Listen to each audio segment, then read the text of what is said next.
Hujambo na karibu tena mtazamaji wa The World News katika kipindi hiki cha ulimwengu wa siasa. Mimi ni Adam Hussein. Rais wa Urusi Vladimir Putin katika siku ya sherehe ya ushindi iliyofanyika huko Moscow katika eneo la Red Square ameiambia dunia kwamba Urusi inapigania haki katika vita vinavyoongozwa na NATO na ndani ya miaka mitano Urusi inapata ushindi dhidi ya mataifa 32 ya NATO.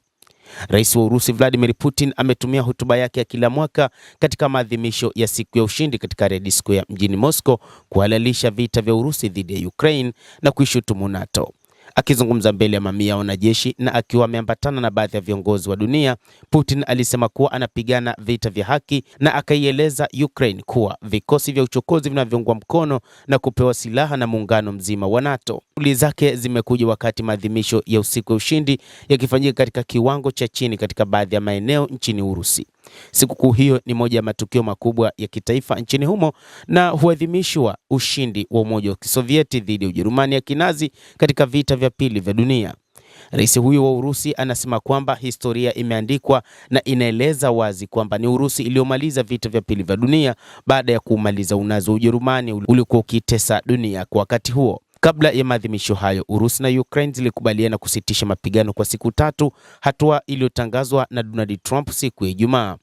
Kwa mara ya kwanza katika miaka kadhaa hakukuwa na magari ya kivita wala makombora ya masafa marefu yaliyoonyeshwa katika gwaride la siku ya ushindi mjini Moscow. Hata hivyo, chini ya ulinzi mkali, wanajeshi wengi walipita katika Red Square wakati wa gwaride hilo. Akilihutubia taifa, Putin alianza hotuba yake kwa kuwakumbuka wanajeshi wa Umoja wa Kisovieti walioyatoa maisha yao katika vita vya pili vya dunia.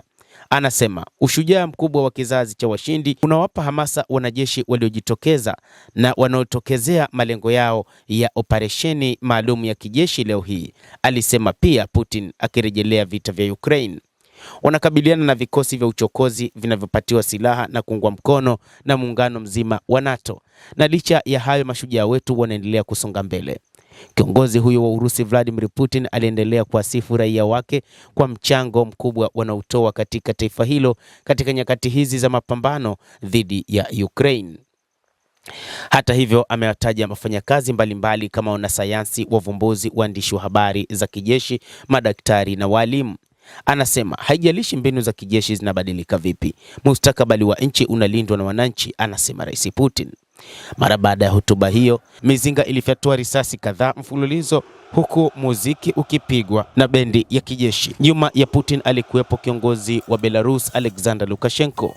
Viongozi wengine waliohudhuria hafla hiyo ni pamoja na Rais wa Laos Thongloun Sisoulith, Mfalme wa Malaysia Sultan Ibrahim, Rais wa Kazakhstan Kassym-Jomart Tokayev pamoja na Rais wa Uzbekistan Shavkat Mirziyoyev.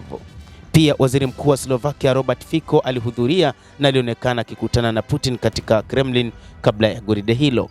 Idadi ya viongozi wa dunia waliohudhuria ilikuwa ni ndogo zaidi ikilinganishwa na maadhimisho ya mwaka uliopita ya miaka 80 ambayo pia alihudhuriwa na viongozi 27 ikiwa ni pamoja na Rais wa China Xi Jinping, Rais wa Brazil Luiz Inacio Lula da Silva na viongozi wengine wengi wa ulimwengu ambao walihudhuria katika sherehe hizo. Hivyo Urusi inasema kwa sasa hakuna duru ya mazungumzo iliyopangwa kati ya Urusi na Ukraine.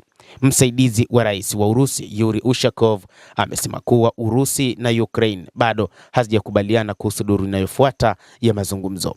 Hakuna aliyezungumzia masuala hayo hadi sasa. Mapumziko yamechukuliwa na hakuna makubaliano yaliyofikiwa kuhusu duru inayofuata ya mazungumzo, Ushakov alisema. Ni wazi kila upande unatakiwa kufanya nini katika duru inayofuata ya mazungumzo. Kila upande, na maanisha hasa upande wa Ukraine, na wao wanajua kinachopaswa kufanywa ili duru inayofuata iwe na mafanikio, alisema. Mapema Ushakov alisema kuwa mazungumzo haya kati ya Urusi na Ukraine hayana maana ikiwa Kiev haitakubali kuondoa wanajeshi wake katika eneo lote la Donbas, ikiwemo maeneo ambayo bado yako chini ya udhibiti wake. Ukraine imekuwa ikikataa mara kwa mara masharti hayo na kuyaita hayakubaliki. Duru inayofuata ya mazungumzo ya pande tatu kati ya wajumbe wa Ukraine, Urusi na Marekani ilikuwa iwe mwishoni mwa majira ya baridi katika Mashariki ya Kati, lakini ilifutwa baada ya kuanza kwa vita nchini Iran. Endelea kutufuatilia mtazamaji, na nikusihi usisahau kulike, usisahau kucomment, kadhalika kusubscribe channel yetu hii upate habari hizi kwa mapana kupitia The World News. Mimi ni Adam Hussein, endelea kuwa nasi wakati wote, endelea kutufuatilia.